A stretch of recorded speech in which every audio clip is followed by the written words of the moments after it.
આ ટાઈપનો ખૂટીઓ અમે ડિસ્કવરીમાં જોતા. ગુડ મોર્નિંગ, નમસ્કાર, જય શ્રી કૃષ્ણ. હું છું તમારો પ્રિય ખજૂર. મોર્નિંગમાં કેફે આવા હોય ફોટો જુઓ તમે. આર્ટમાં વધારે બિલીવ કરે છે અમેરિકામાં. માઉન્ટ રશમોર જે છે અમેરિકાના જેટલા પ્રેસિડેન્ટ હતા, 3-4 પ્રેસિડેન્ટ છે, એમનું ડ્રોઈંગ જે છે પથ્થરોમાં કંડાયેલું છે. એ આપણે જોવા જઈએ. ઓહો, કેમ છો? મજામાં? શાંતિ ને? એ બા દાદા હું હલી જાતો એ હલવો મીઠાતો.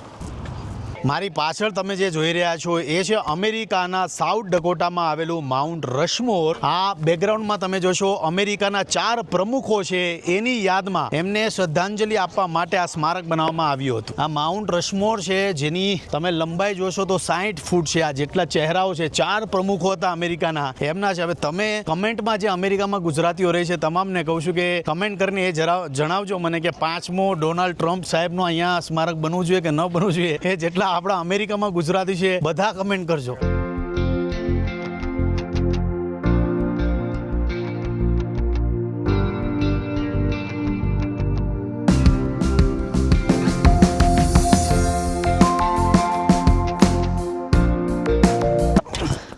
પાછળ છે માઉન્ટ રશમોર. 1927 થી લઈ અને 1941 સુધી આનું કામ ચાલ્યું હતું. ઓલમોસ્ટ 14 વર્ષ આ સ્મારક બનવાનું કામ ચાલુ હતું. 4 રાષ્ટ્રપતિઓ છે. એમાં અમેરિકાના જે પહેલા રાષ્ટ્રપતિ હતા જ્યોર્જ વોશિંગ્ટન, થોમસ જેફરસન છે એ રાષ્ટ્રપતિ હતા, ત્રીજા હતા થિયોડર રૂઝવેલ્ટ અને ચોથા છે અબ્રાહમ લિંકન. 16મા રાષ્ટ્રપતિ હતા અબ્રાહમ લિંકન. આ 4 રાષ્ટ્રપતિ છે જેમના સ્મારકો છે. 60 ફૂટ આમની લંબાઈ છે. જે સ્મારક છે એની લંબાઈ વિચાર એ આવે કે આટલા ઉપર જઈ અને સેમ ટુ સેમ સ્મારક બનાવવું એ નાની માના ખેલ નથી. તમે અહીંયા આવશો તો તમને એટલું પોઝિટિવ વાઇબ્સ ફીલ થશે. અહીંયા ફોટોગ્રાફી કરે છે બધા, શાંતિથી બેસે છે, પોતાનો ટાઈમ સ્પેન્ડ કરે છે. અને બેકગ્રાઉન્ડમાં અહીંયા આ જગ્યા તમે જોશો ને અહીંથી આમ ચડવાનું હોતન છે. લોકો અહીંયા પર્વતારોહકો છે ચડીને હોતન જાય છે ઉપર સુધી. અહીંયા સામે દાદર છે, દાદરથી આમ ઉપર જાય છે બધા. માઉન્ટ રશમોર પાછળ તમે જે સ્મારક જોઈ રહ્યા છો એના જે શિલ્પકાર હતા ગુડઝોન બર્ગલમ અને થોડા વર્ષો પછી આજે બાકીનું રિમેનિંગ જે કામ છે પૂરું કર્યું હતું એમના પુત્રએ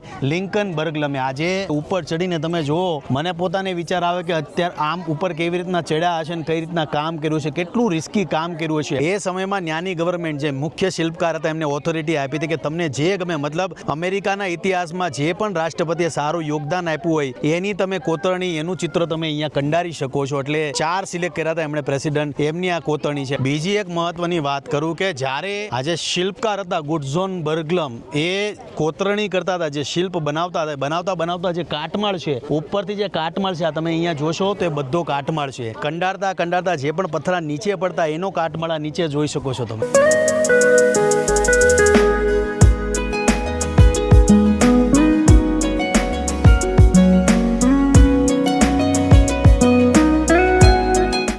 તો માઉન્ટ રશમોર તમને કેવું લાગ્યું છે જરૂરથી કમેન્ટમાં મને જણાવજો. અહીંયાથી જે છે આપણે નેક્સ્ટ ડેસ્ટિનેશન, આની કોઈ ટિકિટ નથી. તમે અહીંયા આવો, વિઝિટ કરી શકો છો, જોઈ શકો છો અને ફોટા પણ પાડી શકો છો. અદ્ભુત જગ્યા છે. બેકગ્રાઉન્ડમાં તમે જોશો આ પ્લેસ છે જ્યાં આઈસ્ક્રીમ સુપર મળે છે. અહીંયા લેખો છે ગન લઈને આવું નહીં, આઈસ્ક્રીમ ખાવા માટે લાઈન લાગે છે.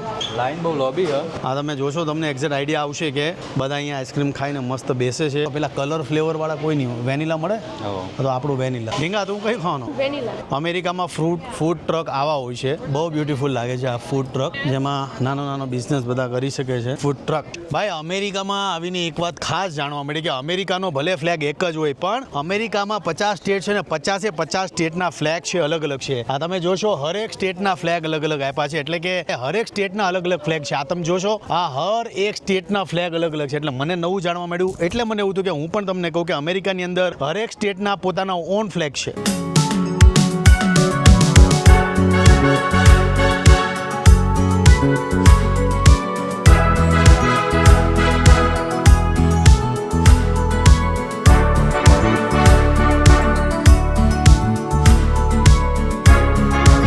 કસ્ટર સ્ટેટ પાર્ક છે જેની ટિકિટ છે અરાઉન્ડ $25 એક ગાડીની. એટલે એક ગાડી એટલે $25. અમે અંદર ગાડીની અંદર 1 2 3 4 5 એટલે એક જણના $5 કહી શકીએ આપણે. $5 તમે તમારા પરિવાર સાથે અહીંયા ફરી શકો છો. આમ તો $25 એન્ટ્રી ફી છે. અંદર જઈને જોઈએ કે ભાઈ કસ્ટર સ્ટેટ પાર્કમાં શું છે. આ ટાઈપનો ખૂટીઓ અમે ડિસ્કવરીમાં જોતા. એ અત્યારે આજે અમે લાઈવ જોશું. આ ખૂટીઓ જ્યારે અમે નાના હતા ને ત્યારે ડિસ્કવરીમાં જોતા. આનું નામ બાયસન છે અને આ પાર્કની અંદર 1300 બાયસન જોવા મળશે. બાયસન જોવા માટે હું એક્સાઇટેડ છું.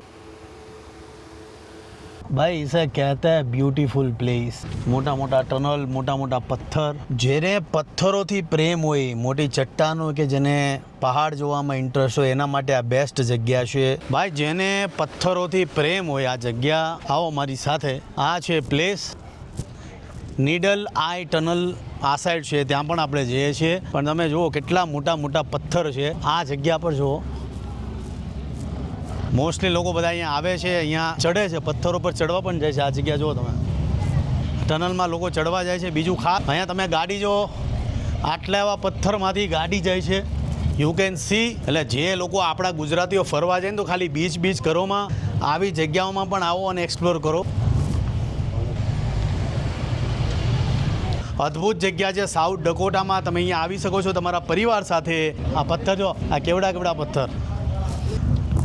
આવી રીતના અલગ અલગ ટનલમાં જેમાં લોકો જાય છે, મોસ્ટલી સમરમાં જેટલા ફોરેનરો હોય છે એ આવી જગ્યાને એક્સપ્લોર વધારે કરે છે.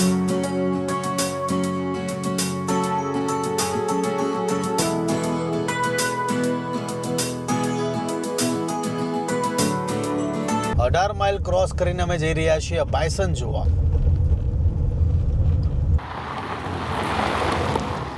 મને જરાય બિલકુલ આઈડિયા નતા કે બાયસન છે આ જગ્યા પર સાઉથ ડકોટામાં કસ્ટર સ્ટેટ પાર્કની અંદર જોવા મળશે. મને જરાય આઈડિયા નતા, પણ આ અત્યારે મારી નજરની સામે બાયસન્સને જોઈને હું પોતે મંત્રમુગ્ધ થઈ ગયો છું. Oh my God.